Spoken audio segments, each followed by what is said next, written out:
So I thought I'd share with you all how I'm setting up my classes for this coming year from a flip mastery, possible pandemic, closed school perspective. And, backwards design is the start of what I do, and then I create these documents. So it all starts with these documents that I have. This is, I call them quest guides because it's also gamified. I'll explain how that's going to work in a bit. And so I sat down and I create this first. This is kind of the outline. And I have big goals, what the heck is physics and how do we measure stuff? So this is really kind of my beginning goal. The other goal, by the way, is I want to get to know my students, because especially if we don't open up face-to-face, I want to create ways for them to get to know. So I go through and I created 3 videos here. I'll show where I put them in a minute. Introduction to Mastery, since it's a flip mastery class. How to be successful with mastery. The key there is I've got a bunch of students from last year telling this year's students how to be successful. That's super powerful. And then get to know me. And then, so this is the first sort of 1.0, I call it, this is the level 1.0, and then they do 1.1 through 1.5. There's some terminology. There's a typical syllabus, although the syllabus goes through how to do mastery, and I'll explain that in a minute. I then explain here, this packet is quite long, by the way. I explain how we use a tool called Perusall. I'll show that to you. Perusall is where I'm putting my videos and my readings for my students to access. And then notice here what I've got is I've got notes outlines. They're going to fill these out as they watch the videos. Video point 1, point 2, and point 3. Oops, little typo here I see. Pull it up one. And then we move to the actual content of physics. Notice I'm also putting in here the timestamps. So they kind of have a sense of what they are. And also there's here instructions. I want them to watch the video, take notes. And I also want them to do these inside of the Perusall app. Again, I'll show that to you in a minute. And you can see the pattern. But I've got the video 1.1, and there's nothing to do except sort of just to watch it and take notes and such. But 1.2 then has some assignments. Oops, I just did something wrong. Where they're going to answer a few questions, and then we ramp it up, get a little more mathematical on them. There's the note part, and then there is some questions for them to respond to, a one-pager. It gets a little bit more complex in 4, where it is a physics class, and so it can be more difficult. We're going to have a bunch of mathematically type problems. It's a 2-pager right there, and then I've got experiments, and I've set these up. I'm hoping we can get to them. This one in particular, because they have to do it at school. And then there's some other labs. This is just a canned lab from my lab book, from my lab manual, and another lab here. So the labs are kind of at the end. So that's the outline. That's the packet that they get. That makes sense. But now I'm kind of show you what it looks like in my learning management system. I use, our school uses D2L's Brightspace. And so this is the physics class. We can click into level 1, and this is, by the way, the only one that's visible. I've hidden the rest of these because there's stuff from last year. And then there's readings and videos from level 1. That's where they're going to access the readings and the videos. And then a few notes if they want to have rocket book paper. And then a boss battle is actually their tests. Their tests that they'll eventually take. I need to edit those. Those are not ready for prime time. So I'm going to click on this, because what this is it's actually a link out to the video and reading website, which is called Perusall, and it's launching right now slowly. So here is Perusall, and this is what it's kind of an iframe, I think is the term we would use, that's built into this. The beauty of this is when a student clicks in here and clicks on one of these, he'll automatically get registered. So it's an external tool. It's not a part of Brightspace. It's external. So I've got Perusall pulled up here. It's a little easier to see.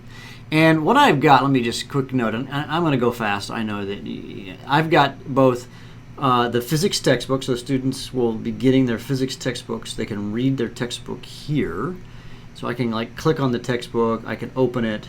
But what I can do that's super powerful is that I can assign them a specific reading, right? I can say, here's the textbook, the physics textbook that we're using.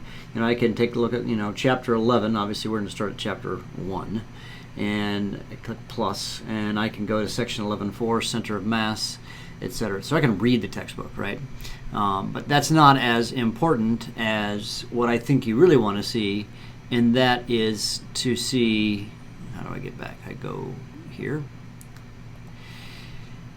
Is that I have made assignments. And so notice the assignment is point 1 is to Introduction to Mastery Learning. They're going to watch this video, and then how to be successful. These are the first 3 videos. I've set some due dates, which may change, I don't know. And then I've got a reading, all right, that I want them to read, so they can click here, open. The beauty of this tool, by the way, is it tracks student comments. It's a social reading app, and so they can highlight text, and when they highlight text, they make a comment. And then they can comment on each other's comments, and it actually grades their comments. And in the handout, I explain that process to the students, if that makes any sense at all. And it also does the same thing for video. So if they click on the video and then they say open, and this is now from the teacher perspective, but it's going to be similar. They can watch the video. They can, at this particular moment in time, they can add a comment. And these comments are going to be graded the same way, but the comments will appear kind of down here in this section.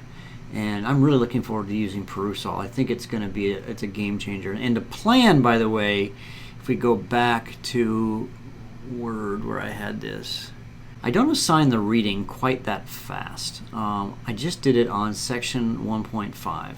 And the reason I did that is because my experience with my students is it takes them a little bit to get their textbooks. And so we're going to first start doing videos, and I want them to watch the videos in class. That may be in a Zoom room or whatever. I don't know. We're going to figure that out as we go, depending on the pandemic. So it's first videos, and then I'm going to then teach them how to use the textbook, like in the next sections, and then I'm going to give them choice. So that's how I'm setting things up. And then lastly, I'm also going to be using a tool called Classcraft.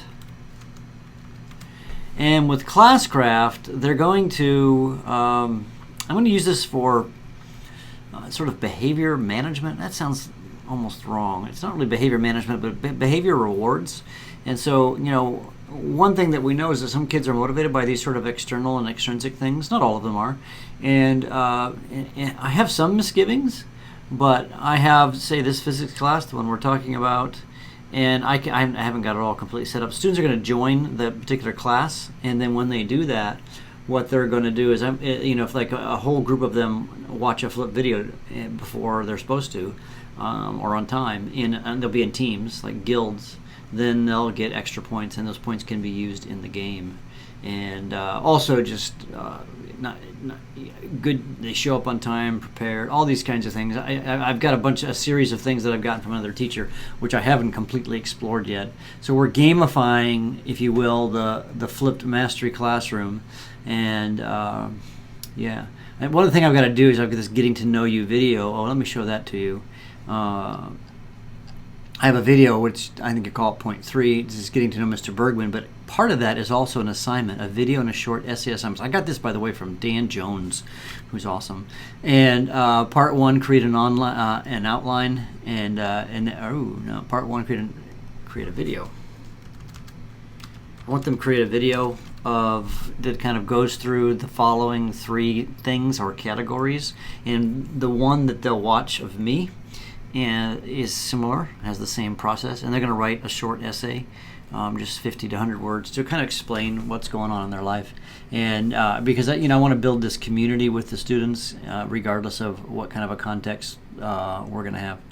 So hopefully that gives you kind of a preview into what I'm doing. If you want access to the videos that I have in Perusall, I've actually just posted those on YouTube, and I can link those if that's important. I have actually done that in some posts on Facebook, but if that's intriguing to you or you're interested in that, feel free to reach out in some way, and I'll give you the links to the introductory videos that will kind of sets the tone for the students.